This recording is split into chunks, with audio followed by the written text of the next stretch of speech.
Hello, everyone. Welcome back to Escape from San Francisco podcast. I have a great guest today. He's a San Francisco comedian. Give it up for Wally.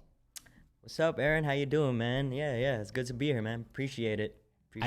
Appreciate you having me on. I appreciate you, short notice, being like, hey, let's fucking do it, and didn't even change the venue. I want to thank Speakeasy and 100 Point Brew for letting us do the podcast here. They've always been kind to me, and they opened up their place. And they have, amazing beer. So, their beer here is fucking bomb. They got some off-menu shit that they recommended to me. Definitely try it. Yeah. Where is this again? Oh, it's in the middle. Dude, it's in the middle of fucking Hunter's Point. It's out here, baby. Let's go. First off is, how did you get into comedy? And what are some tips that you have for those newcomers that are trying to get into that comedy realm as well? Shit. First of all, I've only been in the game for 7-8 months, so I'm not gonna give anybody any tips. But I think the one thing I probably will say is just fucking do it, man. If you got a love for comedy and you think you want to try it, just fucking do it. Cause what else is there? You're always gonna, if you don't try, you're always gonna live with those what ifs. That's fair. Yeah. That's fair. So you said you've only been in it for a little bit. What was your first time going on stage? How was that like? My first time on stage. You know what? I had just started doing it these past 6 or 7 months, but I actually went up on stage when I was 18 or 19 years old.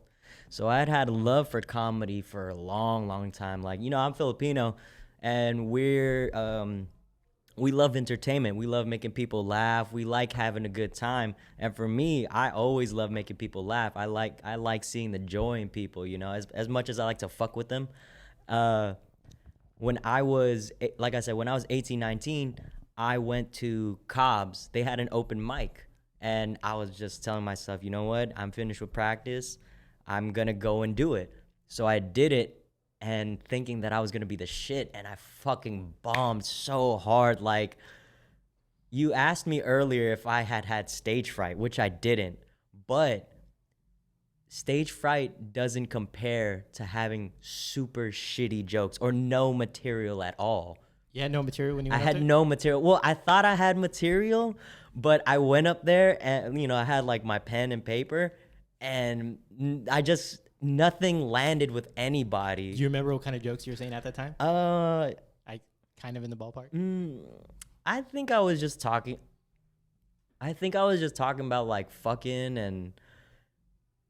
What year is this? 2010? Dude, this was 2009, 2010. Okay. So I'm 30 right now. Yeah, it was definitely 2009, 2010.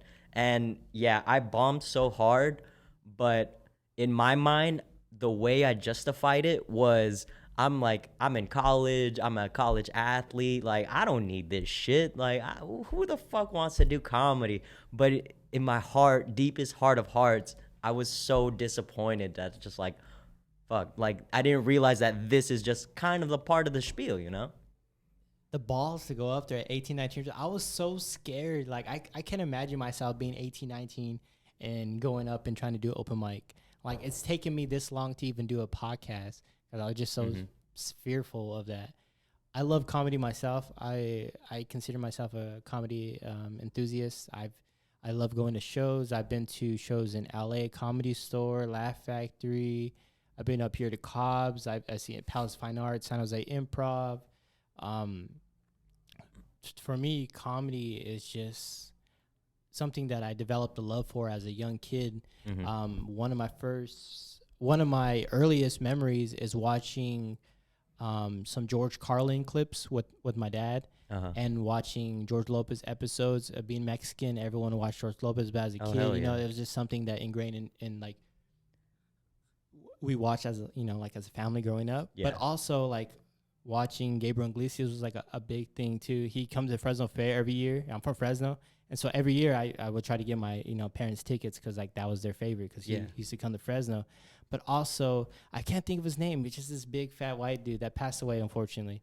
But he was funny as fuck. And it's someone that was in the crowd with all the comedians that are coming up in that are in the podcast game that they know all too well. I'm gonna try to think of his name, and then I'll get back to you. You say it later on. Later. You'll remember like 30 minutes. I'll remember 30 minutes. But he was one of my, like, I remember watching like one of his stuff when I was like really young.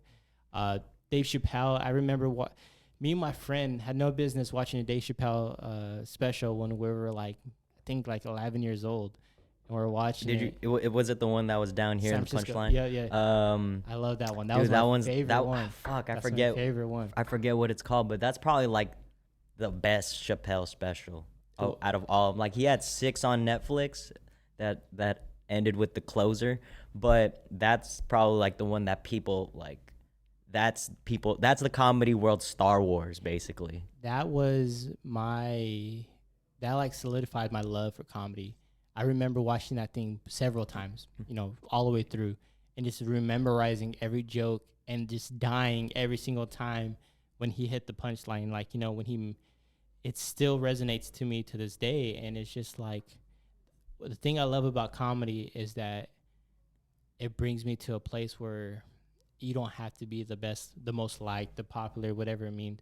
Comedy is just a place for, like, in my view, is like weirdos. It's for everybody. I consider myself a weirdo. Yeah. You know what? In the nicest way, not like the weird way, but like a weirdo in the sense of like thinking different from everyone else. No, I feel you on that, and that's really just like a part of the brain that you really can't explain. A lot of people have told me.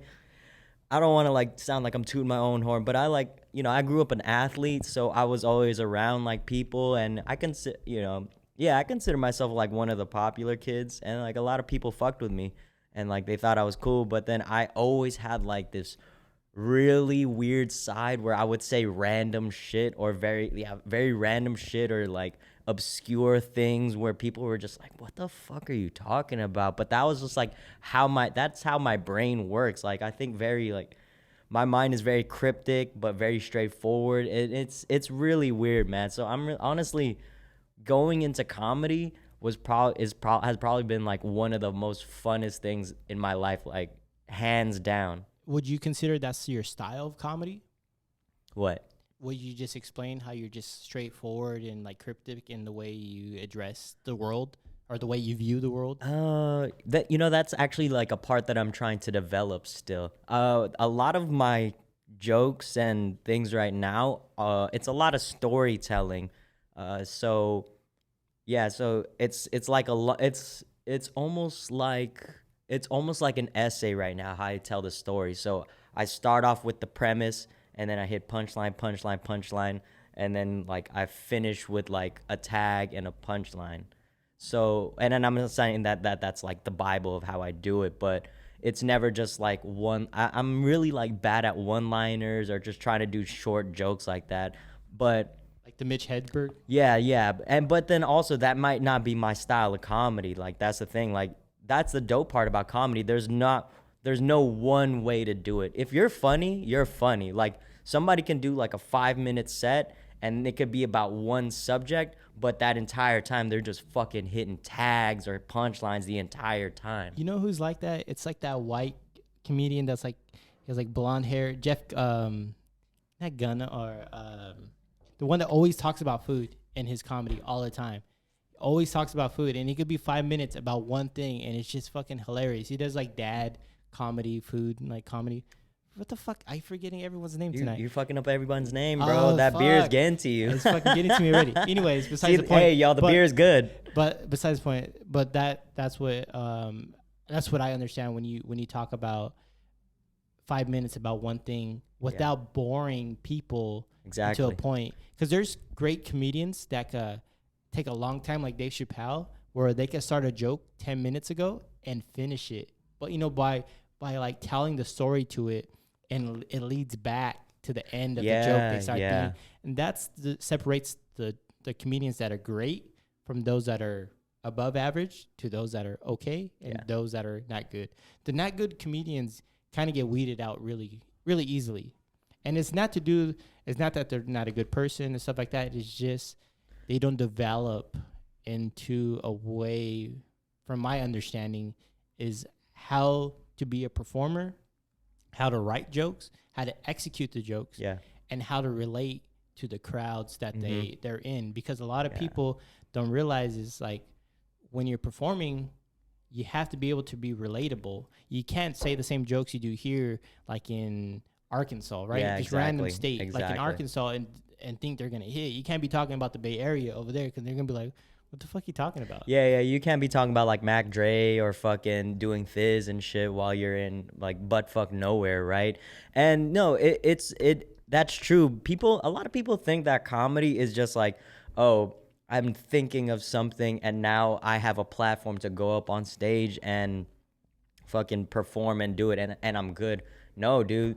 If you see somebody at Punchline or Cobb's or at the Comedy Store or any of these big venues, when you see that 15 minutes or 5 minutes even, that 5 minutes stemmed from like hours and hours, hundreds of hours of fucking trying to rewrite it, performing it, tweaking it, going back out again and performing and then seeing how it plays with different crowds. Like you said, if you can't do the same shit here like in Ohio, but you can tweak it in a way where it is kind of the same joke, but like it's hundreds of hours of like R&D basically. So I actually remember that comedian now. His name is Jeff Gaffigan. Jeff Gaffigan. Oh shit, dude. I love Jeff Gaffigan, man. But you understand he talks about the same thing. He could talk about the same fucking shit the but he's entire good. time. But he's kills. good like that. He kills. He's good. But also that's one of the things he's an OG in the game, right? Clean comedy. He's built up that reputation. So when you go to a Jeff Gaffigan, right, you know what to expect from him. And that's one of the battles of, I think that's one of the battles of like comedy in general, like is like building up that following where like people fuck with you and it's like they're anticipating and they know what to kind of, not that they know what to expect as far as joke wise, but they know like they understand who you are and the shit that you're gonna say, and they're like, okay, we're cool with it. Like, you just surprise us with what's gonna happen.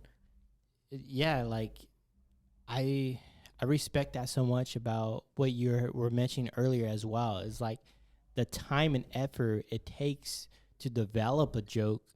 In my head, it was like I always thought like a novice, like you just go up there and you just tell jokes, right? I didn't know you have to like write material, learn the material, go up there and rehearse it, develop it, and go up there and see if it works, and then tweak it from time to time. I thought you just go up there and just be funny. I thought that's what comedians did, just went up there and be funny. And there's comedians that are like that. They just work the crowd, they do things like that, but they never develop as a true comedian, and they get stuck to only doing not headlining, but they do like when a comedian that's like headliner goes into their city, they go perform for them, and that's all they do. They just perform from headliners that come in from everywhere, right? And they're openers. They just get stuck as openers because they never really truly develop outside their area, right? They get comfortable in their space. I get you now. And so there's that level to it, but there's also the level like not even getting to that opener status where they never even reach that point because they never truly learn how to develop and put the time in what it takes. Because if you realize, like a lot of the comedians that have podcasts, they talk about they didn't blow up until 20 years. It took them 20 years of comedy until they blew up. And I'm like, fuck, I don't have that much time to. I mean, that's my head. Yeah. Well, bro, that's the dope part about comedy is like it's not a sport. You can literally do it for the rest of your life. And yeah, maybe it takes 10, 20 years for you to blow up, but honestly, for me, I have like a trajectory, and I always say this, I'm like patiently impatient. So I honestly I'm honestly trying to go out and get it. And I've been blessed to be around a lot of cool people and meet a lot of dope people in the comedy community who want me on their shows and see that like I'm working and that I'm trying to do this. And that's not to say that like I'm one of the best out right now, that I'm the shit, but it's just cool that they see that I'm putting in the time and I actually love this craft, man. I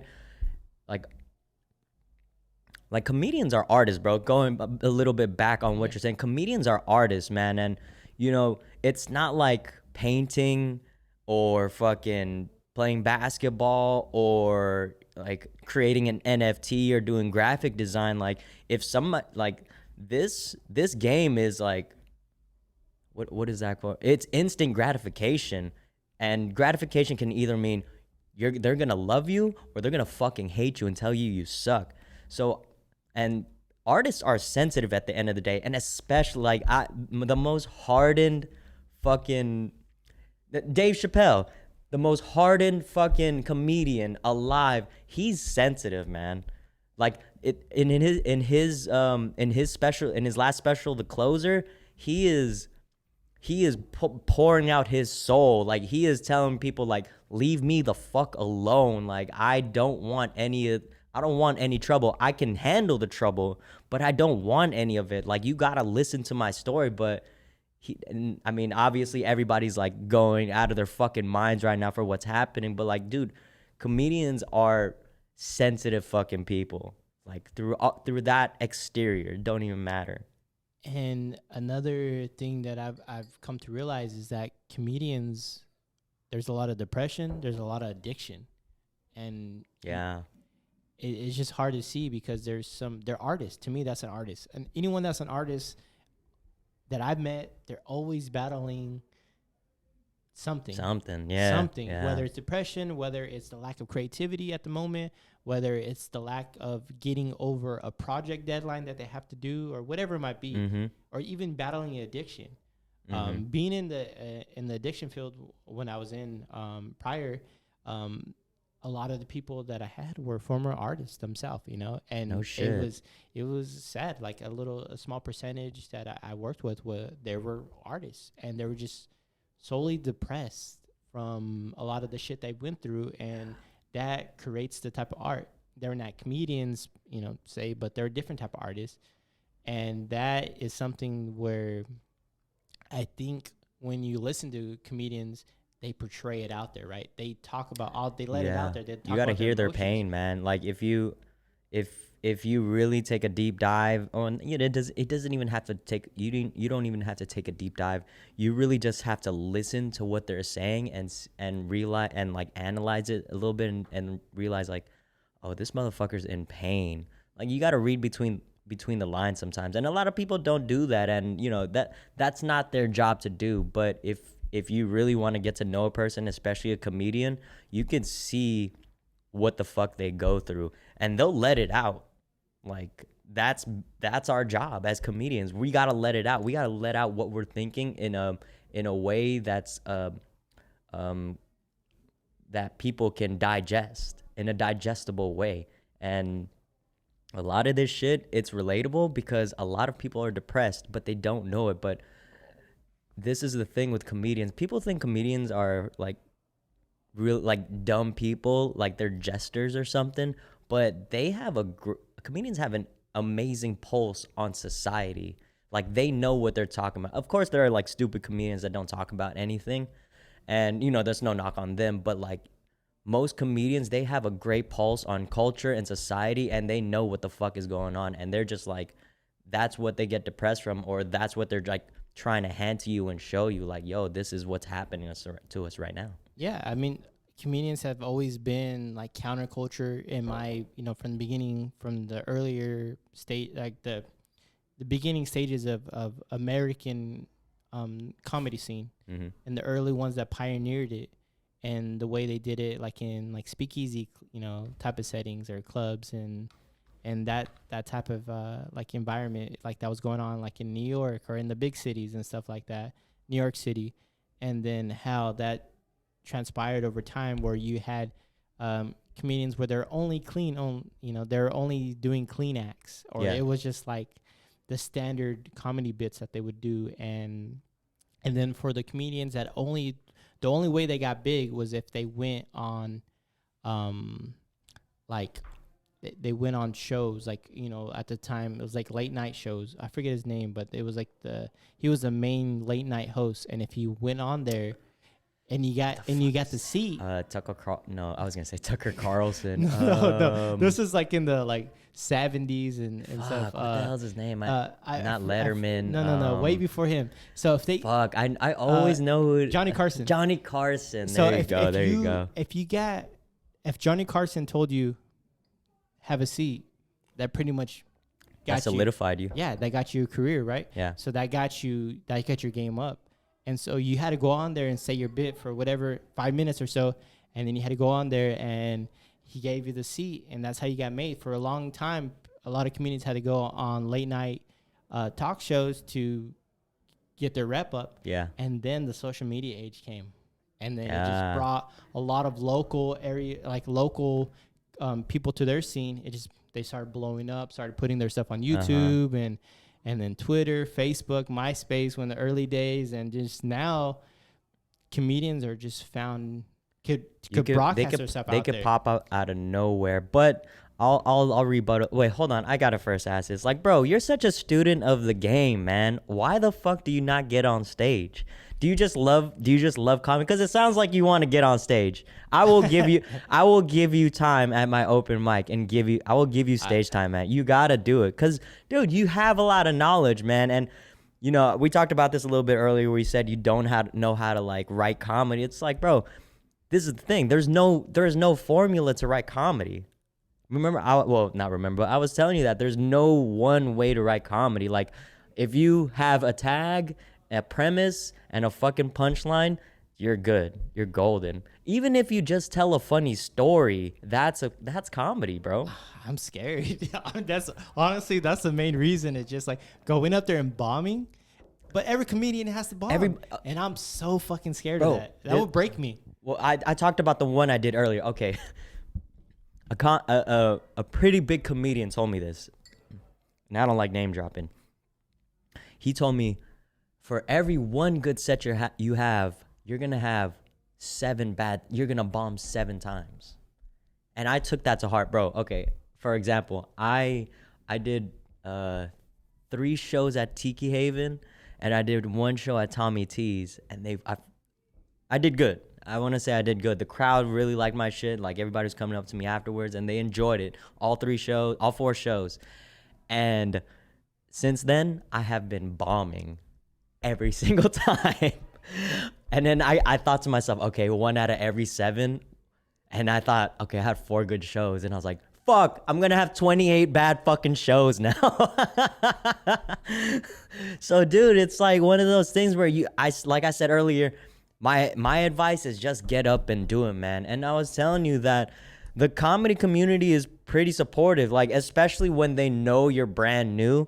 And most of all, the people that I roll with and that I have in my shows, we're like pretty supportive, you know, because, you know, we're all relatively new to this still. We're all really new to this, and we know what it's like to go up for your first time, and we know what it's like to try new shit and not have anybody like really listen. So, like, man, you gotta come out, dude. You gotta just do it, bro. You really do. I gotta be funny first. That's the first part. But you can learn how to be funny. I think so. I think you can learn how to be funny. And the thing that like gets me is that like I'm really hard on myself when it comes to this, because I love comedy so much, is that I don't. Oh yeah, you could go ahead and turn it. I struggle with the fact that like I see like hella techies here in the city just go up there and get stage time and stuff, and I'm just like, what the fuck? Talking about at that one place we were talking about earlier. Yeah, just what the fuck do you know about fucking comedy? But then I'm just like, but why am I hating on them when they're actually had the balls to go do it, and I'm sitting here judging? And exactly. Yeah, I'm just like, who the fuck? But there's a new wave of comedy. Sorry to interrupt, but there's like a new wave of comedy going around in the city. You know, it's like slightly intellectual, kind of soft, and, you know, really chill and laid back. Like, tech people are kind of taking it over, but yeah, man, and that's not a bad thing. It's just one thing I wanted to point out. But dude, it's a thing. Like, you just got to do it. I'm sure. I'm not gonna lie to you. You're gonna bomb the first time. It's inherent. It's just inherent that you're gonna bomb the first time. You might bomb the second, third, fourth time, but like, dude, after a while, you become battle hardened. It's like, you know, you said you played college baseball, right? It's like swinging. You're never gonna bat 1,000, but if you bat 250, that's pretty fucking good. That's all you really need, man. That's really all it is. I was a 250 career hitter, so that's all I need. See, bro, if you're hitting in baseball terms, if you're hitting 250 to to like 385 in comedy, you're fucking killing it. Cause that's that's a third. That's 3 out of 10. That's pretty fucking good.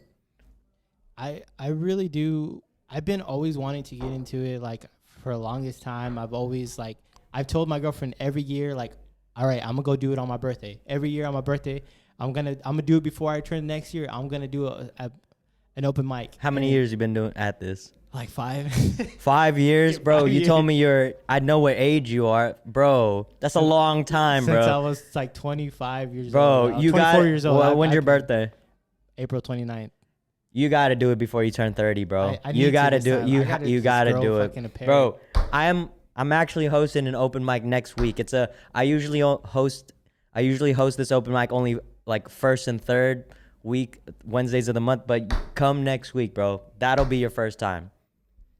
Do it before the holiday season, and you'll feel good about yourself.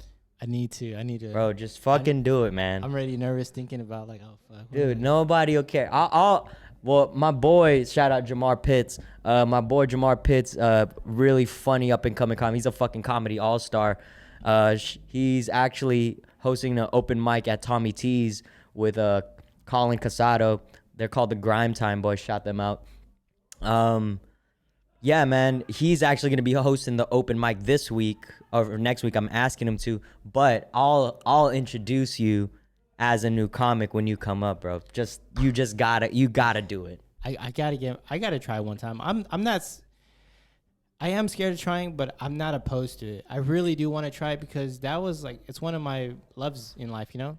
It's like something that I really am passionate about. Like I love having comedians on the podcast because I love, shooting the shit. You know? I love talking about comedy. Like my thing about comedy is just, it's just something that I'm always going to love and pursue, whether I'm a fan, whether I'm going to watch it live, whether I'm watching someone special. I'm always going to be open to that fact because for me, comedy represents a big part of something, like a big part of you like feel my really life. connected to it. Like you feel attached to it. Like I don't know why, yeah. but I just do. Well, it's like you said earlier, you're I don't want to call you a reject, but like it's kind of like the rejects, you know. You played sports. I think you and I relate to this in a very similar way. And a lot of people who watch your show probably can relate to this as like former athletes. Like when you lose that spotlight, like for me at least, you have to go and find it again. It's an itch. Like you have an itch to perform under the bright lights. And as many recreation leagues as you join, as hard as you work out, as many times as you go to the gym, it doesn't savor that taste. It doesn't hit you in the mouth that it would. And that's what comedy is to me, bro. That's really what it is. It's my fucking sport now. So when I asked you at the beginning, you did your first stand-up when you're 18, 19. Mm-hmm. You did one for the first, or when was the next time you did an open mic? This year. This year was the first time you did open mic in like 9 years? In 11 years. Oh, 11? 10, 11 years. So what made you go up this year? Like what was that culmination? How many years did it take to get you to this point? Like was it a 2 years ago you started thinking about, a year ago? Like who put you on to get you to that? To that area? Well, a lot of I had been thinking about it since. So I started a podcast. I started a podcast called the Double Dribble Podcast with my homies, and I wanted to do it. I wanted to like create a platform for myself to talk and like just like fuck around. It was about sports or whatever. Shout out my old team, and then that kind of fell apart. And then I have a new podcast called the Off the Stoop Podcast, where I talk. I talk to like political figures. I talk about mental health. I talk about a lot of things in the Filipino community.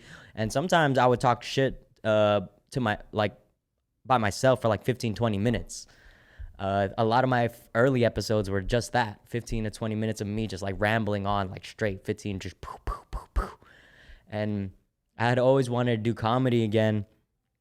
And a lot of things happened to me this year. A lot of shit happened to us this last year, and it made me. I quit my job in July of 2020, and I really reevaluated like what the fuck I wanted to do with my life, And then a lot of things snowball. It was like a huge snowball effect because I actually watched Soul when it came Oh out. shit, that's Dude, a great fucking. it's movie. a great movie, right? That's a great It has fucking you movie. thinking, right?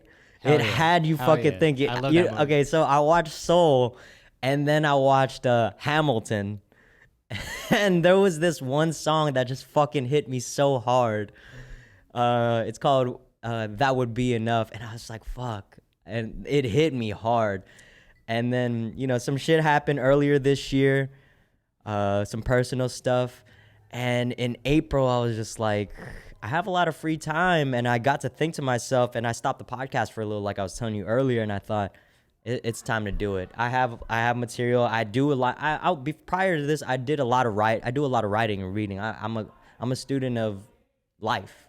I love learning new shit, and I love writing things down and just like seeing where my mind goes. Like if you ever come over to my spot, like I have notebooks like literally everywhere, like random shit. Like I have a joke notebook. I have like a comedy set reflection notebook. I have a journal. I have like other notebooks for random shit. I have other ideas, and like I do a lot of writing, and I was like, you know what? It's time to do it. So in April, I just like started to like look for where I can go and what I can do. And the first mic I ever hit was or the second mic I ever hit was Mutiny Radio. It's ran by this amazing woman named Pam Benjamin. She's the fucking dopest, super supportive. She runs a Monday workshop. It's a free workshop where everybody in the comedy community comes, and it's on 21st in Alabama, right at the corner. And it's just really supportive. And like the first time I went up there, it was okay. I ate shit, but like it was just one of those things where I fucking finally did it. And excuse me. And I finally and I got a whiff of crack, bro. That's what like I always say this. I've never done crack, but that was as close as to crack as I will ever get. Getting up on stage that first time, because it made me want to chase it a second time, made me want to chase it a third time, and by the fourth or fifth time, when I got some laughs, people were fucking with my shit, and I felt like I got on a roll, I went to another spot, and I felt like I did well, and then I just kept chasing the high. Now, like at this stage, 5, 6, 7 months later, like I'm still chasing that high, but now I'm chasing it in 10-minute sets, 12-minute sets. I'm chasing it at paid shows, which I'm very fortunate, like I said earlier. And I'm still chasing it at open mics. I'm always chasing it because you don't know what the crowd is gonna like. And I fucking love it, man. Like it's honestly chasing a high, and it's chasing greatness, I feel like. Man, that sounds amazing. Like I want that. Okay. You can have it. How do I go to that 21st in Alabama? When is it on Mondays? It's on Mondays at 6 p.m. I'll give you all the info after, man. I'll shoot you all the shit, and you could get started, bro. Like it's really not that hard, and like I said, a lot of the community is supportive. There's a lot of open mics are starting to run again, and there's new ones popping up, so it's getting pretty lit right now. It's honestly a great time. And it's crazy because a lot of like the older comics who've been in the game, who had to like kind of suffer through the pandemic, are they're a little mad because like there's a bunch of new pandemic comedians coming up. But it's like, bro, like this open game for everybody, like if you're good, you're good. You don't have to feel threatened by like people who came just because the pandemic started. That's the truth. Comedy weeds out the people. Like if you're good, you're good. Like you build over time. And so that's one thing that I've learned just in general in life is like, if you're good, you're good. Put out that work, like if your podcast is good, it's good. It depends on the work you put in. Doesn't matter if you have a big name or how much equipment, how expensive the equipment you buy or whatever. That doesn't make up for the quality of the individuals that actually put it on. Yeah. And that speaks a lot to your character. It speaks a lot to the work you put in and everything. And so that's one thing I do appreciate about good things. Like if you're good, you're good. Not, talent. Yeah. One thing about playing sports, talent, prevails and hard work prevails. Yeah. You see the most talented people, but they work ethic shit. You see that they hit a peak and that's it. Yeah. Yeah. You see exactly. Someone like I consider myself not very talented when I played baseball, but I was a very hard If you worker. work the hardest, you'll make it. And I got far. I got far as I could, farther than I ever imagined. I do want to pivot from that and go to who are some of your favorite local San Francisco and Bay Area comedians? Bay Area comedians. It has to be like Kasim Bentley. Oh man, Kasim Bentley's the shit. I actually just started getting into him. No homo. And Andrew Arolfo, another Filipino comic. He actually moved down to LA, but he does shows here a lot. My homie Jamar Pitts, like I said, he's a fucking up and coming all-star. He's a great fucking guy. That's my brother right there. Fucking cool ass dude. And you know, to be honest, like I'm honestly still getting into the community. So I don't know everybody. I don't listen to everybody. And you know, no offense to anyone. I just know what I know right now. So it's like, no, Okay. you know. Do you have any upcoming shows? Yeah. I actually just got booked by shout out Drea Myers. She's fucking ill. She's another great comic too, actually. She actually just booked me for a new show that she's doing November 18th. My boy, Felix Harry is another great comic. One of my really good homies from like back in middle school, up and coming. He's fucking killing the game right now. He was on with Stroy Moy last night. He headlined a show at Tommy T's a couple weeks ago, which I was a part of. He drives up and down the Bay and Sac. He's doing a bunch of shows. He's headlining Brick and Mortar, so I'm hoping to be. I love that venue. Yeah, and you know, I just solidified it yesterday, but I'm actually gonna have my own. I'm gonna be headlining my own show in Brick and Mortar on December 30th, Thursday, December 30th. Oh, for sure. Yeah. So you got to pull up, man. It's gonna be a good time, dude. I'm from Fresno, but if I'm here, I'm here. I'll do it. For sure. If I don't go back for the holidays and I'm here, I'm usually here around that time. I'm down. For those that don't know, Brick and Mortar is right there off of Mission. Yeah, it's on 16th, right under the Soma Bridge. It's a cool ass spot. I really. It's a good spot. Place. It's a great music venue. Shout out to my homie Gerald for for hooking me up with that, man. As far as venues, what is your favorite place to perform at? So far, it's been Tommy T's in Pleasanton. I've never been there. Dude, it's a great fucking spot. They have killers there all the fucking time. You what are you doing next Tuesday? You can roll with me. There's an open mic that Jamar and Colin are running. You could roll with me if shit. Yeah, you could roll with me, and then maybe you might be able to get on, or you could just at least check out because a lot of great up and coming comics are gonna be at that event. So it's a good time. I definitely wanna see if I could check that out. That'd be dope as fuck. Fuck yeah, dude. We'll make it happen, man. Tommy T's is a legendary place. I've been hearing about Tommy T's since I moved out here, and that was like 2011, 2010 when I moved to Gilroy, or 2011 when I moved to San Jose, and then I moved to Gilroy. I've heard about Tommy T's like for the longest. It's dope, but dude. I've never been there. Dude, you gotta come. You gotta come with me next Tuesday, man. You gotta come with me. The thing I love about the comedy scene is that the connection that people have towards a certain comic.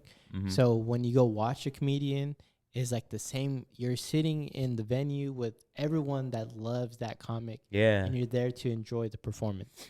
And so that's one thing I love about comedy is just having a group of people in, and we're just forgetting about our daily lives, of the stress and everything that's going on, and we're having a time to relax and just, enjoy ourselves. Yeah. Some of the best acts I've ever seen was Bobby Lee at San Jose Improv. Oh my God. He didn't get naked, but he got into his underwear and he did a dance. I wish I could have been at those to see him do that. Like, comedy is so PC now. He's not allowed to do that, and it's not that he's not allowed to. He's just like, he's a lot older, and he understands the climate of like the world, and it's like, fuck, man. I wish I could have seen him do that. That probably was fucking insane. One of the best shows is seeing Joey Diaz on his birthday at the comedy. Did he get in his underwear? No, but he fucking killed it. He talked about how he started in comedy to where he was at the time, and just very thankful for the people that show him so much love. And that was the time when his podcast at the time that's no longer around was the Church of What's Happening Now. And he was just like, everyone that listened to that podcast was there. And the thing about comedy now is that, like, if you have a name and you have a big podcast, you pretty much have a huge following. And so like a lot of the people that are at these venues that are watching the comedian are pretty much fans of the podcast. And so he was talking about the podcast and stuff, and a lot of people were there they knew about what he was talking about. And so that was just so much, it was amazing to see and just be a part of. Seeing Ali Wong, seeing Cummings, I forget her first name. Whitney Cummings? Whitney's Cummings. Yeah, Whitney Cummings is fucking hilarious. She fucking kills. Yeah. Seeing just like amazing acts. One thing I do love about comedy is going to like a place, like I reiterate again, the Comedy Store, and just seeing 15-minute acts of just straight killers, like back to back. Yeah, dude, it's fucking inspiring, bro. Like insane. even if you go to just into just the belly room, those guys are fucking killing it for 10 minutes, 12 minutes, 15 minutes. That's I was telling you earlier that I saw Bobby Lee on his birthday. So I was in the belly room that night, and I was watching. I think I watched Eric Griffin, Fahim Anwar, he kills it. and like I think Godfrey was there that night, and like 2 or 3 other people. But everyone killed it. Everyone was fucking great, and it was so fucking inspirational, bro. I saw Bobby. I was telling you the story. I saw him, and then after that, I drove back up home. It was like a Saturday night, and I had to record the podcast on Sunday. And I was just like so inspired. I was just like, fuck, man. Like, this is really, like, this is the shit that I want to do. And like, to like tie in the knot with your story, like that's a dope part about podcasts, right? Like you build that audience, and a lot of times that audience knows you better than like your own family does.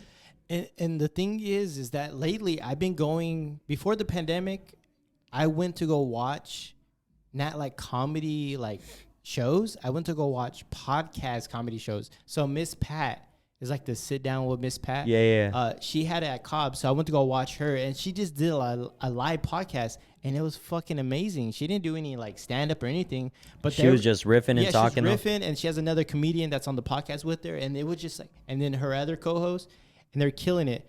I went to go see last podcast on the left. A couple months back, or like a month or two. Whose is that? So that one, I forget their names. It's like Henry's. I forget. I fuck up his name. Did you listen to Tiger Belly? Oh wait, sorry. So go ahead. Well, with the last podcast on the left, they're huge, and they're all like comedians that like form the podcast, and their podcast is like one of the biggest in the world.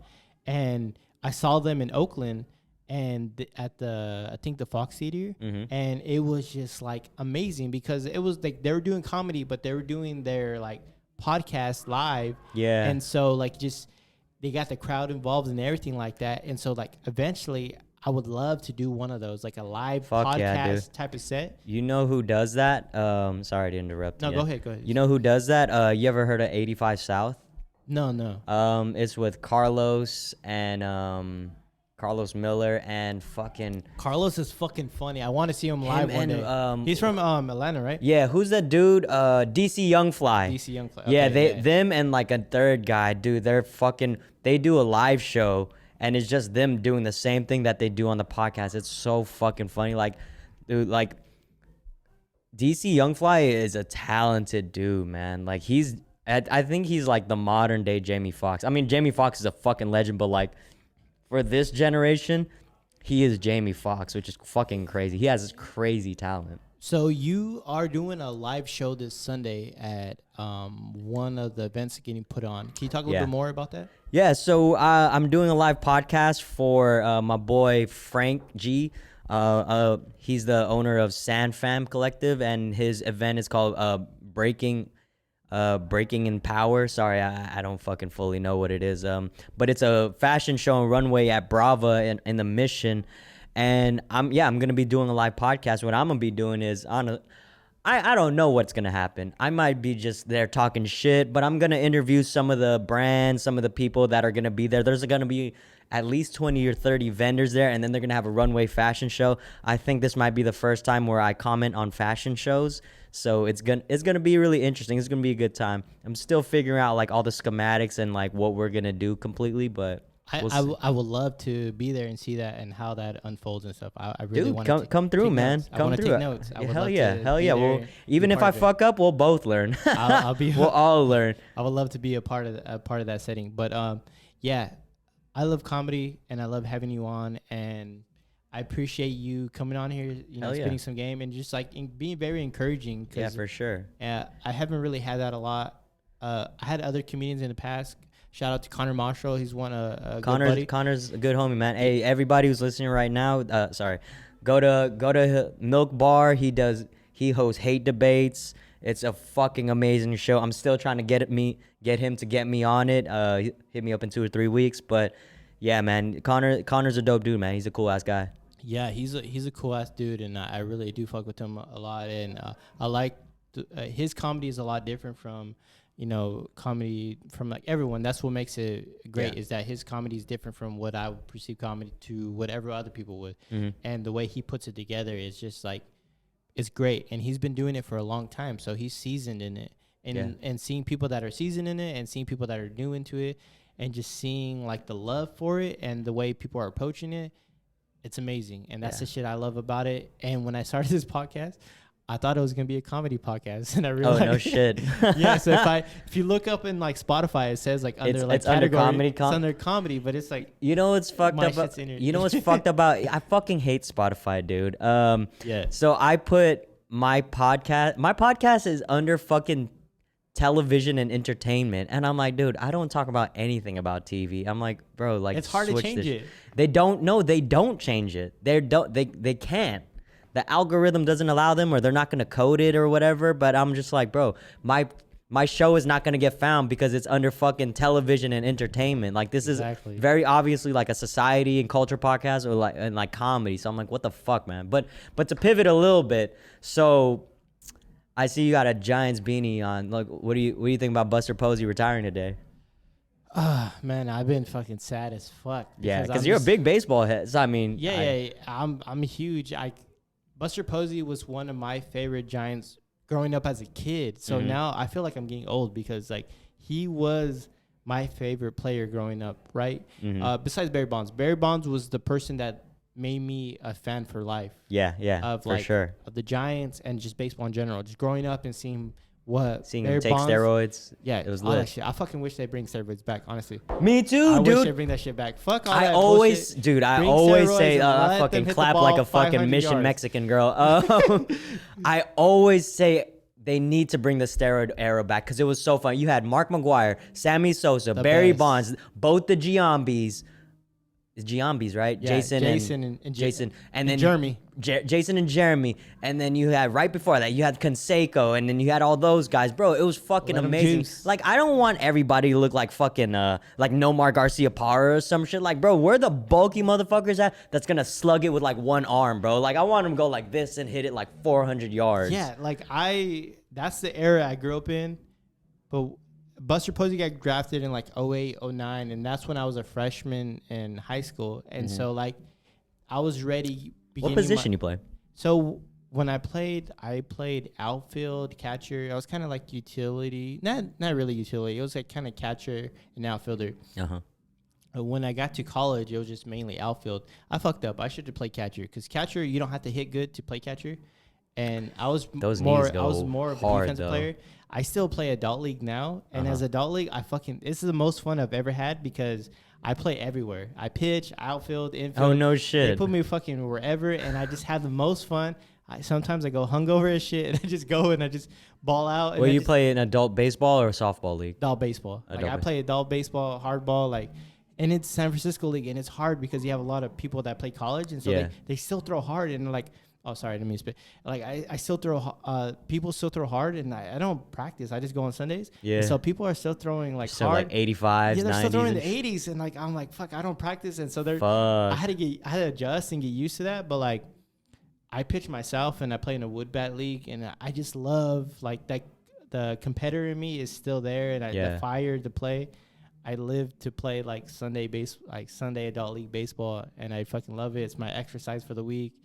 And I have a good time, but it reminds me of being a kid again, going out there, smelling the grass, and just keeping me sane through this trying time with the pandemic and everything. And Fuck so, yeah. like, circling it back to like what the reason why I started the podcast and the reason why I like to interview people is just learning the story of like how you got started, why you do what you do, and highlighting people from the San Francisco and Bay Area community. Yeah, that's is dope, like man. something I like to do, and it's like I appreciate it so much. Hell yeah, that's dope, man. It's like, you know, a lot of people come here and they try to like reform their own culture, and that's the big thing with Bay Area people, especially people from San Francisco, because there's so few of us. Like, a lot of people fucking hate that because they try to like bring their culture and like, you know, try to say like, this is how we do things in San Francisco now. It's like, nah, bro, like we still run this shit. And then, you know, I appreciate that you're not trying to take away, that you're just trying to learn and adjust and like really be a part of the culture and like understand people and where they stand and like what they're about. That's fucking dope, dude, honestly. Growing up, a lot of the like back in my area, like Bay Area influences so much. Like that's when like, Yeah. we had a big Diz culture. We had like Mac Dre was our like the shit. Like, you know, we Motherfuckers playing downstairs right now. yeah like it was the shit. Like that influenced me a lot. And then all my my professional sports teams are all Bay Area teams. Yeah. Warriors, Sharks, Giants, 49ers. And I'm a diehard like Giants and 49ers fan. Yeah. And like I love it. Like I don't think I could live in LA. Really? I really don't think I could live in. I do not like the traffic out there. Dude, I hate love all this shit. I would move to New York before I moved to LA. But what I wanted to ask was like, as far as your comedy career, is the ultimate goal to move to LA, or is like, what do you see yourself doing? You know what's crazy is I told you I was going through some shit, some personal shit back in like April, like March, April. I was actually supposed to move to New York in May. And I was going to pursue comedy over there. I was going to fucking hit it hard and hit the clubs like I am now. Like I'm hitting like the clubs and the open mics and everything. I'm trying to go as hard as I can now, but I was actually supposed to move out there and do it. And then, you know, some things happened, like I said, but in hindsight, it probably worked out for the better because I have, you know, I have property out here and, you know, I have my own spot where, you know, it's a cool spot. And it's not that I'm comfy or whatever, but another shout out to DJ Ace from New York. He's the DJ of this up and coming, another pretty big comic that's coming up, Nori Davis. He was actually just on Stephen Colbert. He and I talk frequently, and he was just telling me like, yo, like you don't need to move here. Nothing's out here for you. You can stay in the West Coast. You can stay in San Francisco and you can build your shit over there. And then when you're ready, you can move out to New York. You can move out to LA. You can do whatever. But honestly, the big goal is to move out to LA. But he was right. Like I consider him like a big bro and a mentor. Like he really just tells me like, you know, not what I need to hear, but like he's been in the game and he's seen his boy do it for a long time. So he's just like trying to give me enough game where I don't have to wait, where I can like propel myself. Like a lot of people, I'm really hard on myself. Dude, they say like, you know, a lot of people say that they're their own harshest critic. Like I'm so fucking hard on myself. And people have to tell me that I'm doing okay. Not that they have to, but like they have to tell me that I'm doing okay to let me know like, okay, maybe I'm all right. How are you after you do a set? Dude, I'm fucking hard on myself. Even if I have a good set, I tell myself like, oh, you could have done better. But like, this is why I say that's a sign of a good comic right there. This is why I bring that up. It's just like, a lot of people have told me lately, and I've been really, like I said, I'm really hard on myself. A lot of people have been telling me like, yo, are you trying to fast track your career? Because I have an open mic, and like I said, I've only been doing this 6 or 7 months. Like I have an open mic. I'm doing these shows. I'm always hitting other open mics to like get my material. And I tell these people like, yeah, I am essentially trying to fast track myself. And not that I'm trying to do this quick, but I feel like I left so much time on the table in my 20s to where I could have been doing it. It's like now I'm playing catch up. And, you know, when I do bad once or twice or 3 times, even when, like I said, when I do good, I'm hard on myself because there's always something that for me, I think it's like the Asian and the Filipino in me. I always think like, you could have done better. You could do better. And like, I put all my chips into this bag, man. What was it like growing Filipino here in the Bay Area? Oh, dude, it was amazing, man. Like, to be honest, I I used to be embarrassed to be Filipino. Like, it was really corny, you know what I mean? Like, Can I cause they stop would you do there a for lot one of second? corny shit, huh? Can I stop you there 1 second? I felt embarrassed being Mexican No growing up in shit. my. I swear, dude. Growing up in Fresno? Growing up in Kerman, like a little country town. Wait, I where's it? It's next to Fresno. It's like 15 miles What's it west called? of Kerman. Kermit. It's a really small town. I tell everyone from Fresno. I'm born in Fresno. I was there till I was like You were in the like hospital. 8. I was there till I was like 8. Then I moved to Kerman where my grandparents lived, like a little country town. But I was embarrassed being Mexican. Like I was like Yeah. because I didn't fit in. I speak Spanish, so I didn't fit in with the Mexicans, and then I didn't fit in with the white people. Like it was just weird dynamic. You were But caught in that weird middle, huh? yeah, so that's well. Why were you embarrassed being Filipino? You know what? Embarrassed is a bit. It's kind of strong. I would say I was just like uncomfortable because Same, it yeah. was so like they would just like I guess it was the Filipinos that I was around and the people I was around. They would just do corny ass shit, and I was just like, no, this is not what being Filipino is, man. Like that's really not what it is. So I mean, inherently, and I gravitated towards like hip hop culture and black culture. But I still kicked it with Filipinos, and I went, like I'm from the city, so I got like a really good mix of Hispanic, Black, Asian, Chinese people, Filipinos. So I got like a good mix of everybody, right? But I really gravitated towards like hip hop, and for some reason I have a lot of Hispanic friends. Like this event we're doing, this event we're doing on Sunday, it's a Hispanic event, and not that I'm opposed to it or anything. It's just like everybody thinks I'm Spanish because I kick it with so many Hispanic folks, but it's just like, nah, bro, I'm Filipino. I just appreciate the culture, Does everyone think you're like They- some type dude, of, like, people be thinking I'm Latino? fucking Dominican. People think I'm Dominican. It's only with like a very keen eye if you've been around a lot of Filipinos that they're like, oh no, you're not. You're fucking They Filipino. know you Pinoy. Yeah, they know I'm a Pinoy boy. But like as I've gone older, like now, like I have a deep appreciation for my culture, and like I'm learning more and more all the time, and I represent it like very proudly now, because like I want to be a I want to be a figurehead in this game, and just like I want to leave my mark, bro. Honestly. When I told you earlier, you sound like Aziz Ansari, but you're like a mixture between Aziz Ansari and Mark Norman. Just like the way your cadence is like a Mark Norman, and the way you sound is kind of like Aziz. Yeah. Dude, I had never heard that before. When you first said that to me, I was like, this motherfucker's trying to insult me right now. Fuck this guy.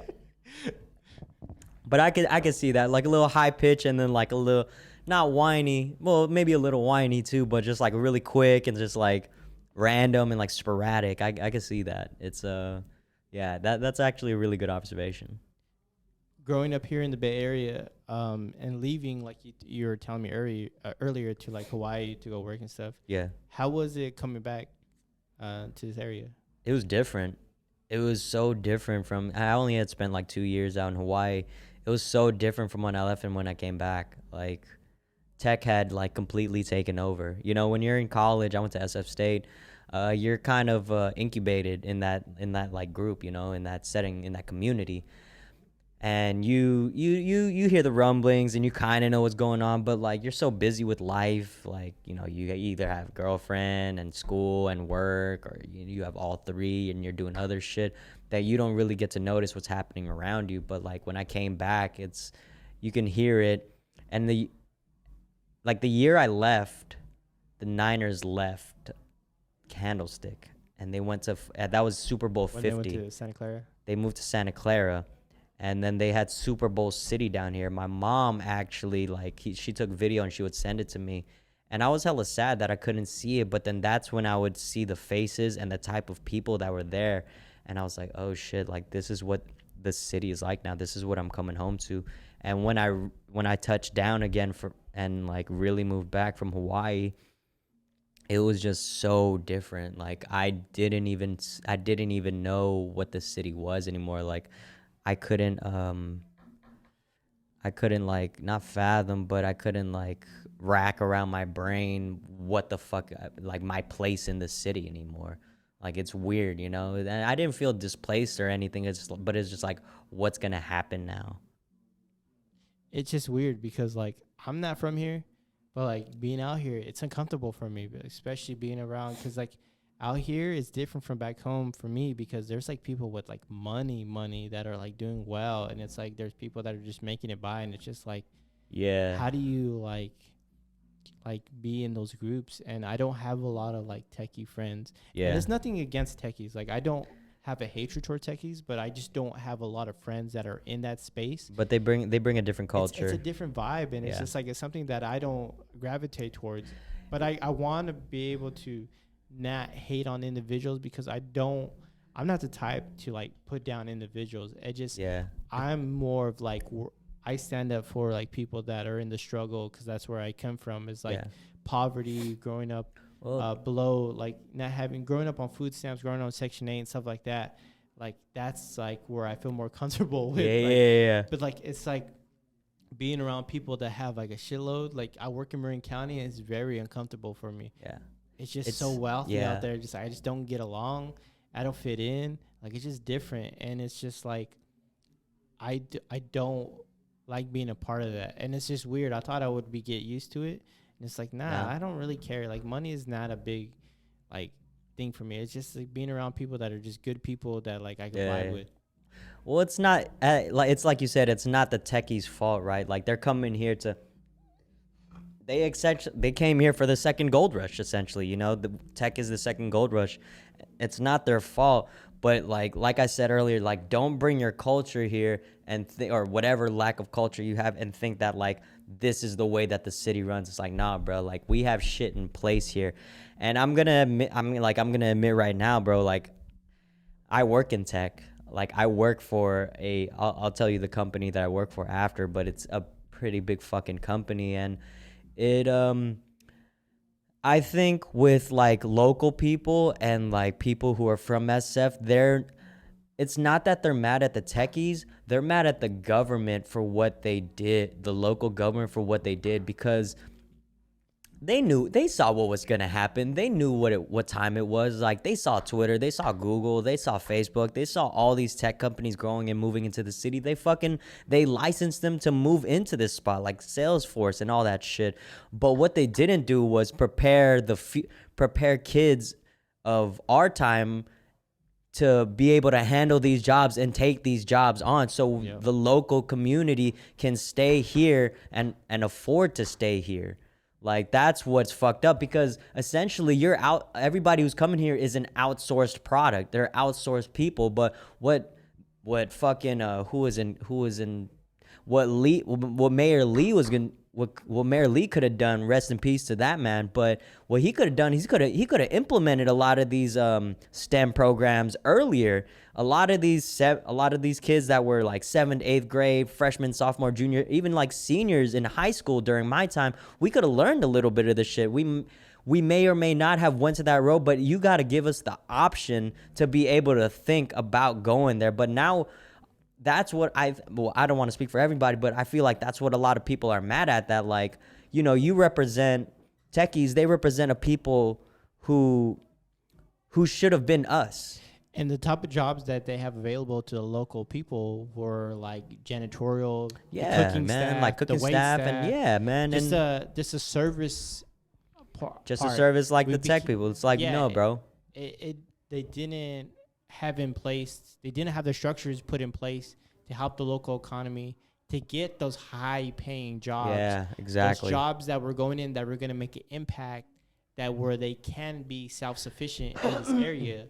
And it just got overwhelming, and it grew to a place where it was unsustainable. Yeah. And then you saw the mass, people just it was a fucking mass exodus, bro. So you see people that were here for generations. Like I knew this kid.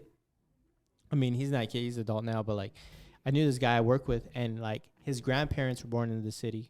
Mm-hmm. They owned a house. His parents were born in the city, and he was born here. But by the time he was born, his grandparents had to sell their house to like, his uncles and aunts and his parents and stuff, because they had to split the money. Yeah. But like he wasn't in a place to afford to even buy a house here, even though his grandparents were. Yeah. And then he got to the place where he couldn't even afford to live here, like pay rent. I'm like, how the fuck does that happen? Your grandparents were born here. Your grandparents bought a house. And by the time you're born, you can't even afford to buy a house here. You can't even afford to rent here.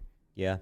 That's the saddest part. That's one of the saddest stories I heard here. And that's when I realized how fucked up it was. Well, there's a lot, man. Unfortunately for that guy, but like, there's a lot worse stories, man. Like I've heard like crazy stories where like whole families have gone out into the street after selling their house because it's just like they don't want to leave. Like they literally don't want to leave, so they either live on the street for a little while, they'll live in their car, and then they'll find an apartment, like 6, 7, 8 of them, and it's like, bro, that's fucking heartbreaking, man. And it sucks because they lull you.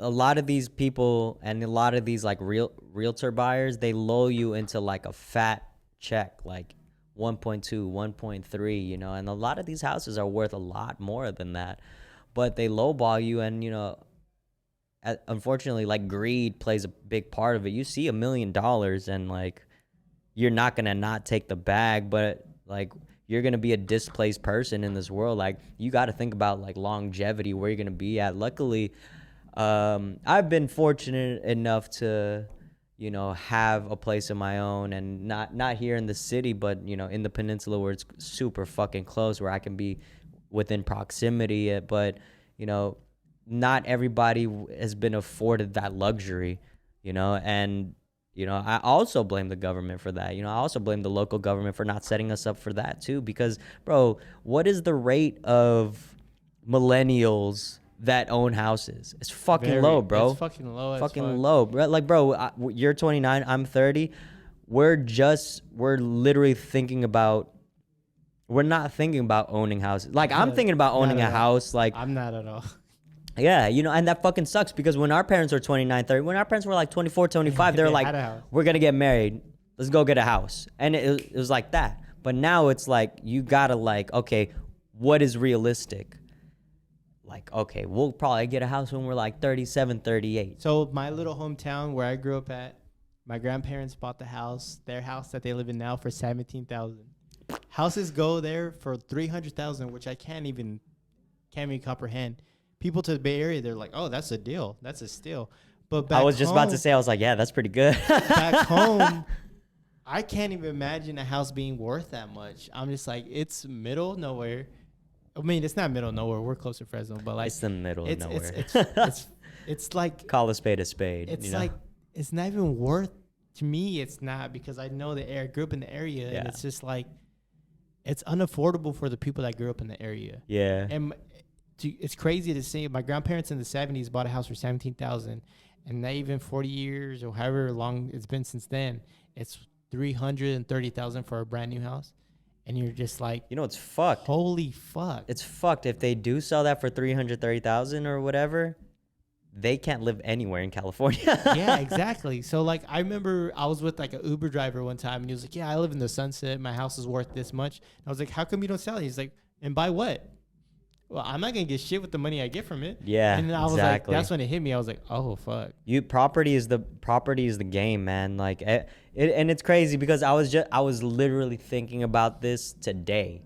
Because I saw somebody, somebody I follow on Instagram became a realtor, and I was like, damn, there's a lot of fucking people become realtors now. There's a lot of realtors. There's money in that shit. Yeah, there is money, but it's like, damn, dude, like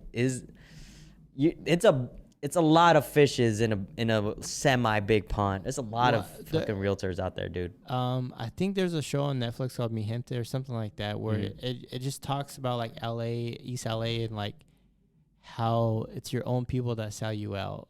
People that grew up in the community that become realtors that sell the places out to other people with money to come in. And it's just like a fucked up situation. Or it'd be your own people sometimes to sell. It'd be your own ones. They know the area and they sell that shit out, and it's just like, they don't give a fuck. They're making their money. You know what that reminds me of? You ever read Spoof by the Door? No, I never read it. So it has to do with this this black guy. He was a FBI informant, and for hella long, like for years and years, he was undercover for the FBI against black people. But what they didn't realize was he was essentially a double agent for the rights of black people to the FBI. So he was a double agent. And it's one of those things where like it be your own people, man. It be your own people. But you also got to see, like, they were calling him house boy, they were calling like the house N-word and all that shit, and they were just fucking with him, and they didn't realize like he was doing it for them. But I forget where I'm going with this. I think it was like the reverse of what I'm thinking, actually. It sounds like a good book. I need to read that. It's a fucking dope book, man. Well, we're getting towards the end of this podcast now, and Shit, how long we been going for? About an hour now. It just go by real quick. Oh shit. Yeah, hell yeah. We'll wrap it up soon. We'll wrap it up. Actually, we'll wrap it up right now. Dude, we can go like another hour. I'm not really tripping, man. I appreciate you for coming on the podcast. Hell yeah. And we gotta do this again, man. I would love to do this again. I would love to go on yours. You have shows coming up. Can you say those shows one more time again? Yeah, man. So first off, I want to shout out my boy Jamar. He has a show on November 17th. I forget where it's at. Sorry, Jamar. He just has a show on November 17th. You can check him out at Poor Homie Jamar on Instagram. You could get the info there.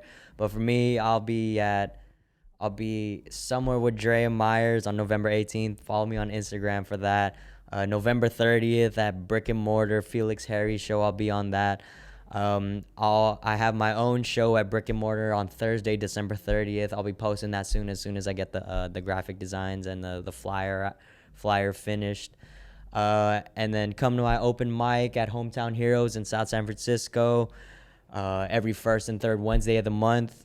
But one of my most favorite open mics at 7th West in Oakland actually stopped doing their open mic for a while. They're going to stop doing it for a while. Shout out Bit City. Follow them on Instagram, B1TC1TY.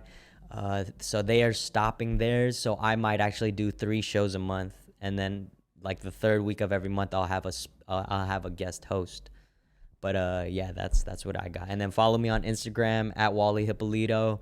Follow my podcast, the Off the Stoop podcast. Shout out to my co-host, Pharaoh Daniels. Shout out to my producer, Justin C. Shout out to my fucking video editor, Devin Zamora.